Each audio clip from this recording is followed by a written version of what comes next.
Let me come to Pratap. Pratap is from the Smart Cities Council of India. Pratap, we've been hearing this buzzword since Modi ji came. I've tried my level best to understand it.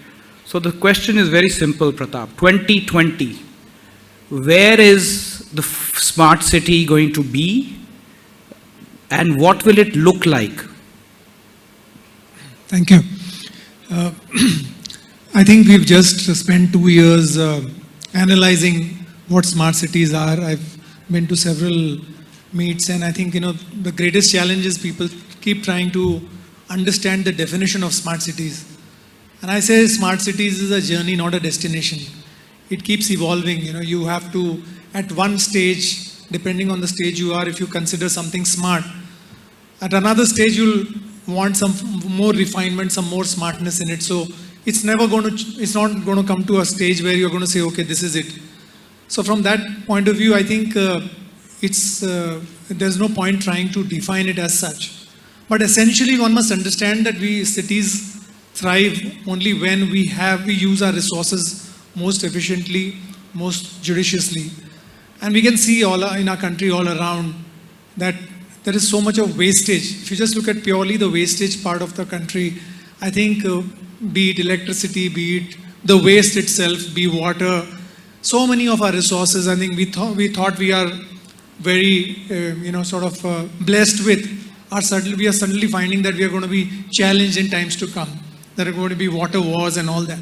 So the time had come that now we've leveraged our infrastructure, which was built earlier, to a break point. I mean, you can keep building buildings out there, but if your water is not going to be treated, if your sewage is not going to be treated, if you're not going to get water and you're going to drive tankers to those buildings, you're not really doing justice to the price that you're charging them, and people are hesitating to pay that price because ultimately then the price has a convenience factor. Unfortunately, in India, we don't have situations where cities are already there where people can just move. I would rather not stay in the city, let me go there. But possibly this is contributing to the travel expenditure that Indians do. I think we are one of the, we spend a huge amount of money in traveling. We just want to get away from it all. And possibly that's the reason. If we had beautiful cities in our country, we possibly would be visiting them rather than just go abroad. So coming back to the point about smart cities, even Songdo, which is a Korean creation, and they put in huge amount of money in 2003, the city is still under construction. So you can take a timeline there that 13, 14 years, and they're heading towards a 2020 completion, hopefully. And they had a 2-3 year, some sort of a regulatory lapse in between, but so at least 15 years it takes. Now we're talking greenfield cities. Now in our smart cities mission, which essentially actually enabled us to use our brownfield cities to make them more efficient. That's where government put money on the table for. Those cities are actually, they have a program of a defined area, and the whole objective is inspirational. So they want to take up a little area, 100-acre area within a city, and actually define efficiency for that particular area, give people convenience, let people replicate that model. The whole baseline objective of this whole smart cities approach is that let private developers see that, okay, people are really actually liking this kind of a convenience, be it transit, be it mobility, be it smart parking, be it water management or whatever, and let them incorporate those features within their own private gated communities or what have you they launch. And possibly that might generate some sort of a premium in terms of demand, because now you've got a self-sustaining gated community because it's got the least amount of taxes or least amount of society charges or the township charges, whatever that might be. Because essentially that's where it comes down to. In a smart city, will prices be high because people want to get in, and will costs of maintaining those cities be low because they are so efficiently utilized? That's the true, ultimate outcome of a smart city. So coming back to... Pratap, I'm going to put you on a spot. I like to travel. I want to travel in 2020. I don't think as an investor or as an individual, I can wait 15 years. 2020 May, I want to go to a smart city in India. Where should I book my ticket for? And what will I see? So you're going to see islands of excellence. Where and what? Okay. I'm putting you on a spot here. Okay, so you're going to see cities like, now currently the way the cities which are really showing good promise of development include the likes of Surat, Bhubaneswar, Vishakhapatnam. Now these are obviously cities where they are more manageable because they are not yet monoliths like Delhi or Mumbai or Chennai in terms of population, where to make a little change it requires humongous effort.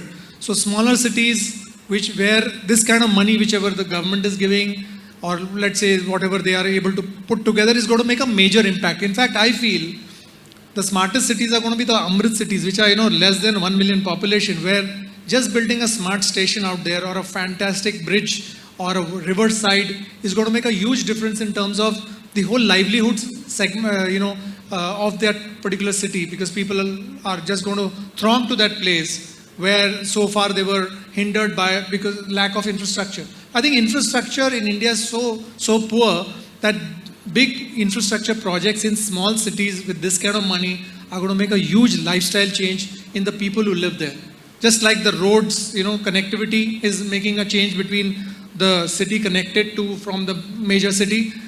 Similarly, whatever infrastructure changes that you bring about. So coming back to that, these cities which are part of the smart cities mission, like Vishakhapatnam and so on and so forth, like Vishakhapatnam is planning a big seafront, and they're going to do like like a marine drive of Mumbai, but in new form.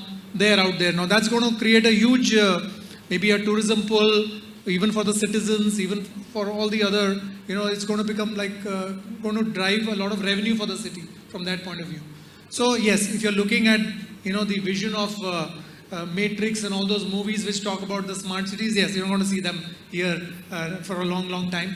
However, there's one more thing, that there are 7 or 8 greenfield cities planned on Delhi-Mumbai Industrial Corridor, and that's coming up because as soon as that corridor comes up, which is again a long-term project, but again the economic rationale has been defined, and therefore those cities will come up in time to come, and we might see them as well-planned cities where every breakdown that takes place in a city doesn't mean digging on the road, but actually going down under and fixing the utilities and so on and so forth. So I think our visions of a smart city, which probably are, with the help of the movies that create a different picture, really speaking, they mean convenience for the customer and the pride for the citizen.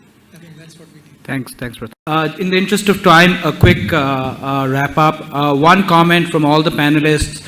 One wish if they could have to make it a better 2020 for them as an investor, or as a developer, or as an expert in the sector. What would it be? One wish, and then we'll have 5 minutes for the audience to have some questions.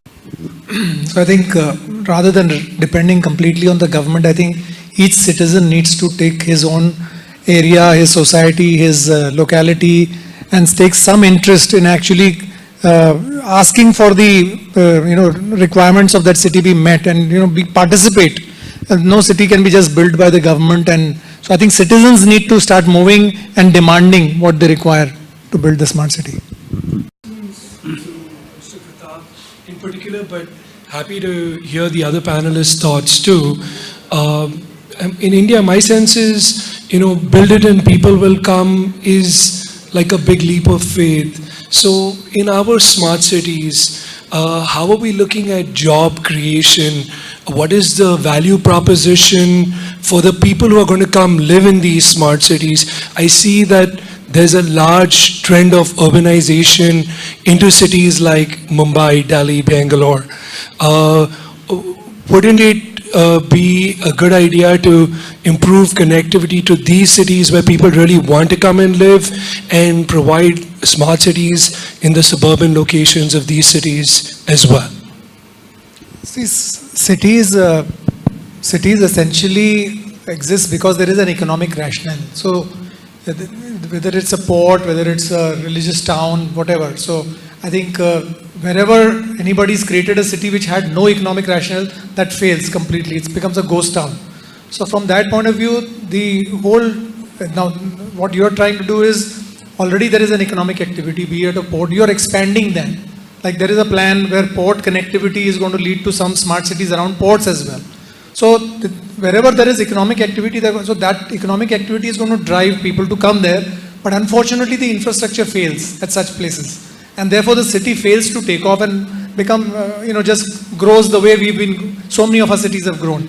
So now there is a move for planned development and such cities. Therefore, the main aspect of the city development plan is its economic existence. And if there is one, then accordingly a plan is being made out, which actually can take into account the kind of economic exuberance it can really pull.